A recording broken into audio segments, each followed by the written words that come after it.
இதே பொன்முடி சமீபத்தில் ஒரு வாட்டி ஒரு பெண்கள் கிட்ட போயிட்டு எல்லாம் ஓசி ஓசி ஓசி அப்படின்னு சொல்லி பெண்களையும் கேவலப்படுத்தின பொன்முடி சமீபத்தில் நம்ம இந்து தர்மத்தை ரொம்ப கேவலமாக பண்ணியிருக்காரு. சைவம் வைஷ்ணவம் இந்த மாதிரி. அப்போது இந்த திராவிட மாடல் அரசு சும்மா இல்லாமல் என்ன பண்ணியிருக்காங்க, ஒரு பதவியில் நீக்கிட்டோம். என்ன பதவி?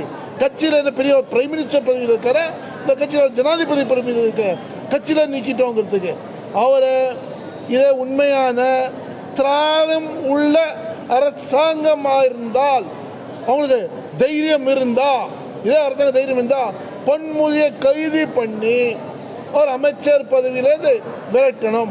இதே மாதிரி தைரியம் உள்ள இந்துக்கள் யாரே ஆயிருந்தாலும் அந்த அமைச்சரை நீங்கள் எங்கேயுமே விடாதீங்க. இந்துக்கள் உண்மையான நீங்கள் இந்துக்கள் ஒரு சூடு சோழனை இருந்தால் தர்மத்தை பற்றி அகவேலமாக பேசக்கூடியது. அதே மாதிரி சமீபத்தில் பெண்களை பற்றி ஓசி ஓசின்னு சொன்னப்போ கூட பெண்களை விட்டுட்டீங்க. அதே பெண்கள் கொஞ்சமாக ரோஷம் இருந்தால் அந்த பஸ்ஸில் நீங்கள் நடமாடுறதா இருந்தால் அந்த பொன்முடியை நீங்கள் எங்கே பார்த்தாலும் வேட்டி அடிங்க.